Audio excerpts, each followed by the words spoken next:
The Crocodile and the Hunter. A hunter went out into the countryside, far from his village, looking for food. After many hours he was sitting by his fire, eating the meat of the animal he had killed, when he noticed two eyes watching him from the bushes. The hunter picked up his knife, stood, and asked, "Who are you?" A wildcat then appeared. "I am Boji," the cat said. "I can see that your skill has brought you a good day's kill. I'm afraid I haven't had such good luck, and I'm very hungry. Could you share your meat with me? If you do, I'll return your kindness in the future." The hunter shared his meat with Boji. Boji ate well and rested for some time by the fire. He then got up, stretched his long, thin body, repeated his promise to the hunter, and walked away into the bushes. The next day, the hunter went out again. He came to a place where the wild grass grew very tall. It was difficult to see where he was going. As he was pushing through the grass, he found a crocodile. "What are you doing here?" the hunter asked the crocodile. "You should be in the water."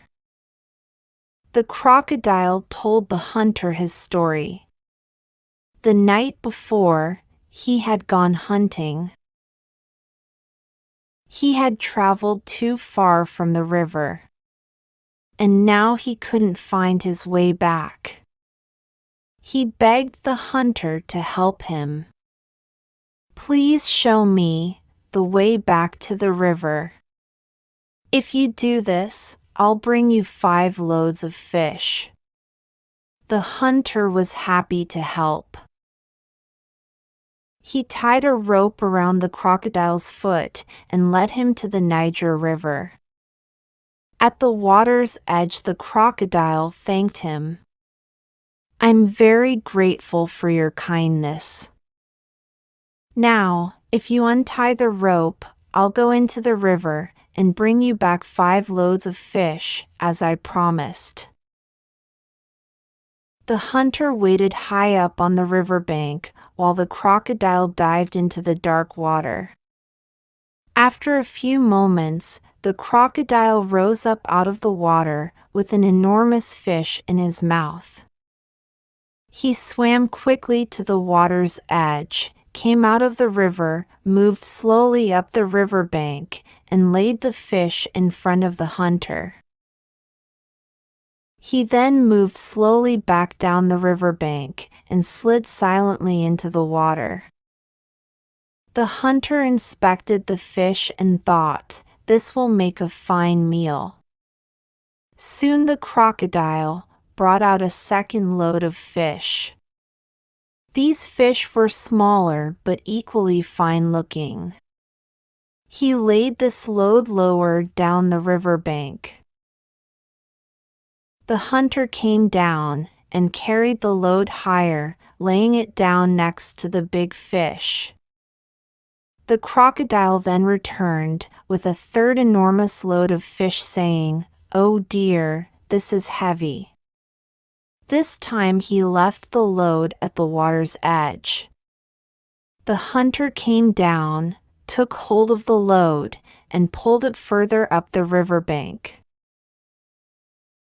The crocodile appeared again with a 4th load, saying, "I'm beginning to feel quite tired, but aren't these beauties?" He then laid the load in the shallow water near the riverbank. The hunter came down, picked the fish up out of the water, and carried them high up the riverbank to where the first 3 loads were. Finally, after some time, the crocodile returned with the 5th load of fish, which he laid at the edge of the deep water. He called to the hunter, "I'm afraid I have no more energy. I just can't bring these any further. I hope you don't mind." The hunter came down from the riverbank, walked through the shallow water, and came to the edge of the deep water. He was bending down to pick up the fish, when the crocodile suddenly jumped out of the river, closed his enormous jaws around the hunter's foot, and dragged him under the water. The crocodile raced through the water to his brother crocodiles, who were lying on a small island in the middle of the river. He called to his friends that he had caught a hunter for their dinner, and invited them all to come and enjoy the meal.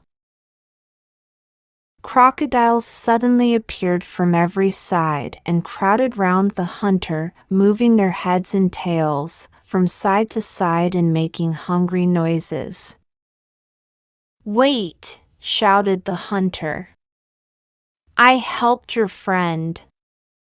He lost his way and I helped him. And now he's going to eat me. I ask you, is this fair?" The crocodiles replied, "Let's see if it's fair. You must get 4 opinions on this question, and then we'll decide." Just then an asubi, a colored mat, floated down the river. It was old and torn. The hunter shouted to the asubi, "Asubi, please help me." "What's wrong?" the mat shouted back. The hunter told the asubi what had happened and then asked, "Do you think this is fair?" The mat replied, "You are a man. I know what men are like. When a mat is new, and can be used for many things, they respect it and care for it. They keep it clean, and put it away carefully when they have finished using it. But when a mat is old, they forget that it used to be their friend. They throw it away. They throw it into the river." You ask me if life is fair. Life is not fair. You will be fortunate if the crocodile treats you as well as men have treated me. The mat floated away down the river. The crocodile turned to the hunter and asked, "Did you hear that? Did you hear what the asubi said?" Then an old, torn piece of cloth came floating down the river. The hunter cried, "Cloth! Please help me!" "What's wrong?" the piece of cloth shouted back. The hunter told the piece of cloth what had happened and then asked, "Do you think this is fair?"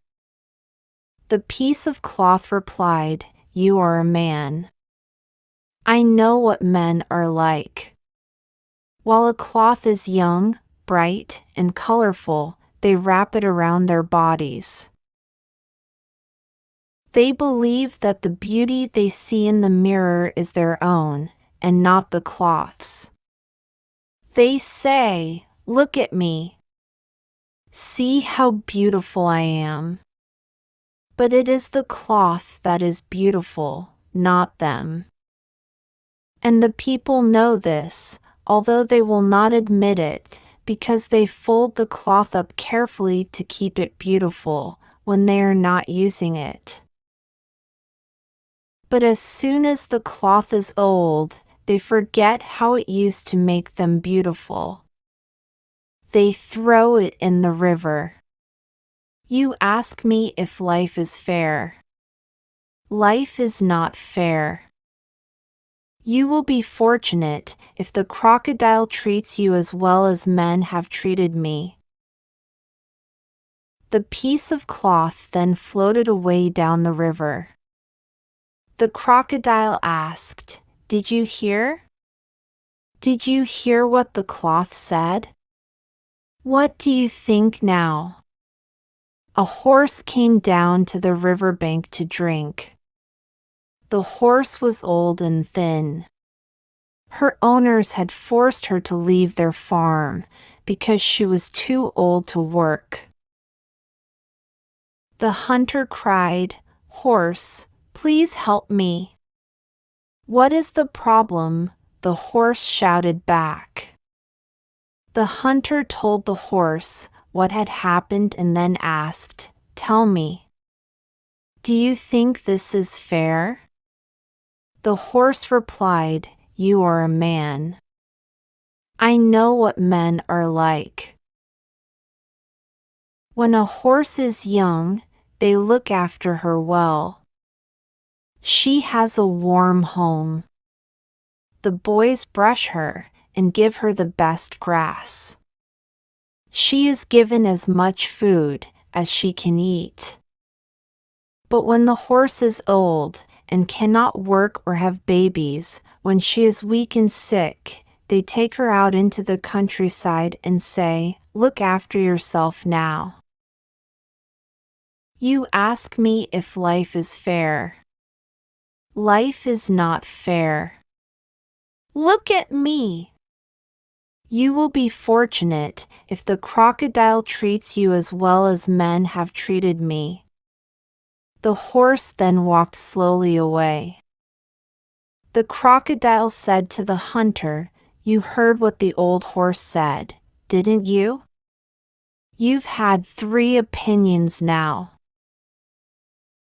Then a wildcat came down to the riverbank, looking for fish. It was Boji. The hunter cried, "Boji, please help me." "What's wrong?" asked Boji. The hunter told Boji what had happened and asked him if this was fair. Boji thought for a moment and replied, "That is difficult to judge. First, I must know all the facts. I want to hear the crocodile's side of the story too. But if I do this, the crocodile must accept my final decision." "Of course," the crocodile replied. Boji asked the crocodile, "How did the hunter bring you here?" "He tied a rope around my foot and dragged me here," answered the crocodile. Boji asked, "Did it hurt?" The hunter interrupted, "That's not true. He's lying. I didn't drag him."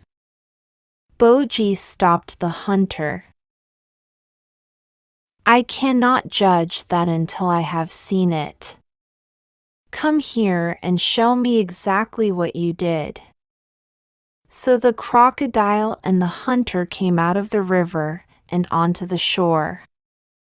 Boji told the hunter to tie the rope around the crocodile's foot exactly as he had done before.